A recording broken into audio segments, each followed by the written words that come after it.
একদিকে দালালদের দৌরাত্ম্য ও টিকিট কাউন্টারে অবৈধ ফার্মেসি স্থাপনা, অন্যদিকে ওষুধ, ডাক্তার ও জনবলের অভাব। সব মিলিয়ে বেহাল অবস্থা নোয়াখালী মেডিকেল কলেজ হাসপাতালের। স্থানীয় প্রতিনিধির পাঠানো তথ্য ছবি নিয়ে জাকির হোসেনের ডেস্ক রিপোর্ট। নানা অনিয়মের মধ্য দিয়ে চলছে নোয়াখালী মেডিকেল কলেজ হাসপাতাল। কোনো রোগী হাসপাতালে আসলে প্রথমেই টানা হেঁচড়া শুরু করে দালালরা।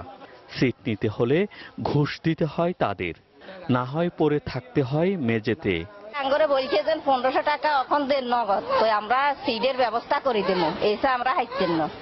আবার যারা সিট পান তাদেরকেও সেবা পেতে মুখোমুখি হতে হয় অনেক অনিয়মের।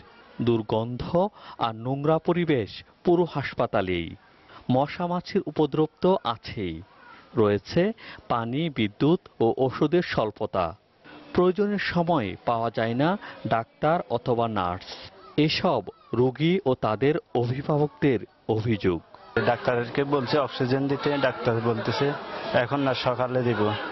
আমি স্যালাইন অফ হয়ে গেছে, নার্সেরা বলছে যে স্যালাইনটা ফিট করে দেন, নার্সে বলছে এখন ফাড়া যাবে না, এটা এখন তুমি বন্ধ করে দাও। লাস্ট আমি আসি বন্ধ করে দিয়েছি। তোর ব্যাগটাকে এগুলো হালাই গেছে, এগুলো পরিষ্কার করে না, এই সাইডে ময়লা, হেরা দেবী ময়লা থুই না, কিছু দেয় না। এসব বিষয়ে জানতে চাইলে হাসপাতালের তত্ত্বাবধায়ক জানালেন নানা সীমাবদ্ধতার কথা।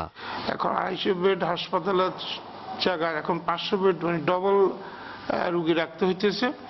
এ রাখার কারণে আমাদের এখন নার্সিং স্টাফও অনেক কম। গত এক সপ্তাহ পূর্বে আমি চিটাং এই কারণে একবার ওনার সাথে আলাপ হয়েছে, কিন্তু আমার কোনো জনবলের কোনো এখন পর্যন্ত দেওয়ার কোনো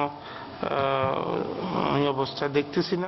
হাসপাতালের এই অব্যবস্থাপনা দূর করতে শিগগিরই ব্যবস্থা নেবে সরকার, এমন দাবি এলাকাবাসীর।